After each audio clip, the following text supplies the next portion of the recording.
ठरलं तर मग या मालिकेच्या 22 नोव्हेंबरच्या भागामध्ये पाडव्याच्या दिवशी फोन करून अर्जुन आता सगळ्या आश्रमातील मुलांना लवकरात लवकर यायला सांगतो. सोम्या सांगतो, तुम्ही काळजी करू नका, आता मी थोड्याच वेळात तिकडे पोहोचतोय, मग काय धमालच धमाल. अर्जुन म्हणतो, या तुम्ही लवकर.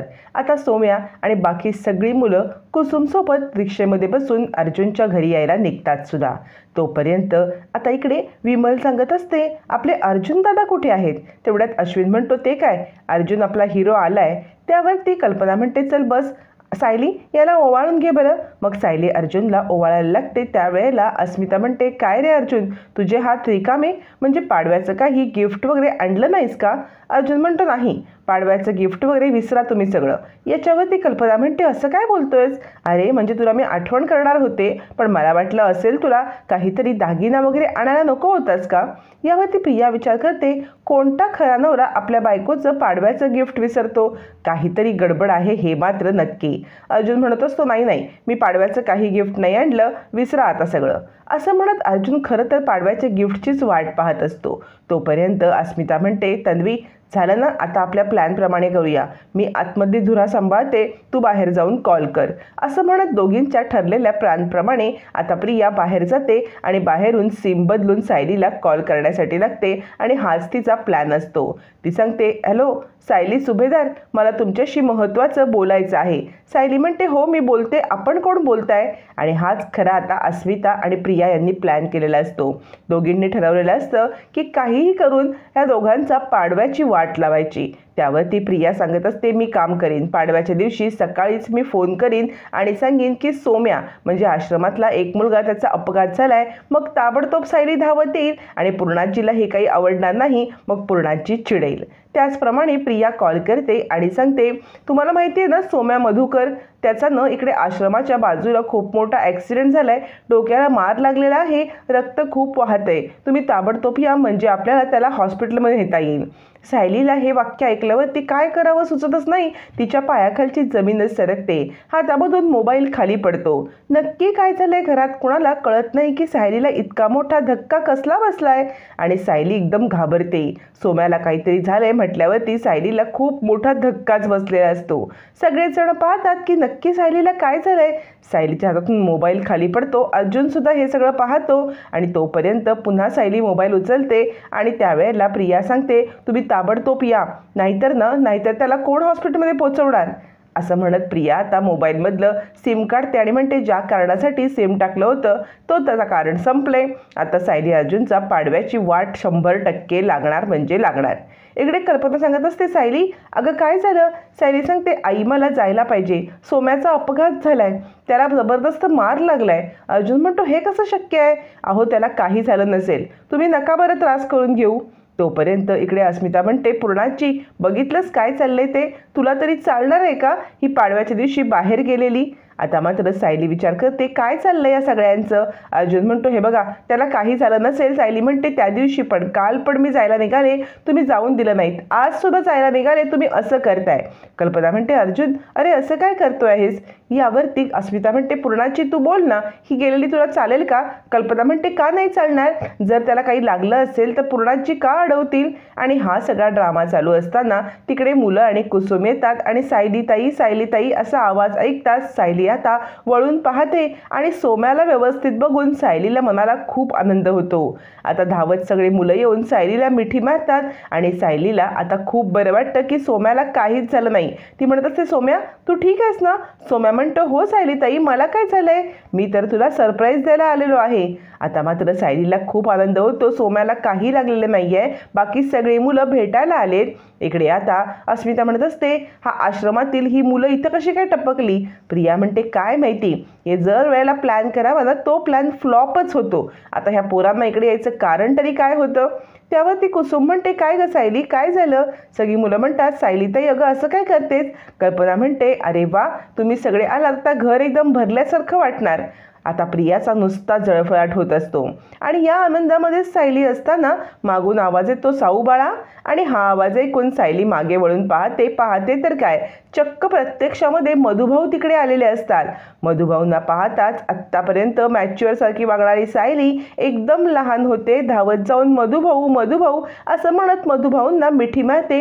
आता मात्र मधुभाऊंना पाहताच सायलीला जो आनंद झालेला असतो त्या आनंदासाठीच अर्जुनने हा सगळा अट्टाहास केलेला असतो. सायलीच्या चेहऱ्यावरचा आनंद पाहताच अर्जुनला भरून पावल्यासारखं होतं. ती सांगते, मधुभाऊ तुम्ही खरंच आलात. आता मधुभाऊंना पाहून इकडे घरच्यांना सुद्धा खूप मोठा आश्चर्याचा धक्का बसतो. इकडे प्रिया विचार करते, हा म्हातारा सुटला कसा? म्हणजे अर्जुनचा या सगळ्यामागे हात असेल का? नक्की काय घडलंय काय कळायलाच मार्ग नाहीये. मधुभाऊ म्हणतात, साऊ बाळा अगं शांत हो. तोपर्यंत पूर्णाजी म्हणतात, काय ग कल्पना, हे तेच आहेत ना मधुभाऊ म्हणजे जे जेलमध्ये होते? यावरती कल्पना म्हणते, हो पण पूर्णाई सायलीच्या चेहऱ्यावरचा आनंद तरी बघा. सायलीच्या चेहऱ्यावरती किती आनंद आलेला आहे, तिला किती छान वाटत आहे ना मधुभाऊ आलेत म्हणून.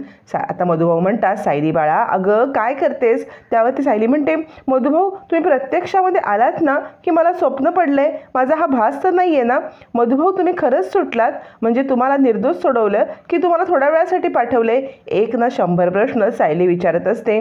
मधुभाऊ म्हणतात, हो बाळा हो. याच्यावर सायली म्हणते, या मधुभाऊ आत या.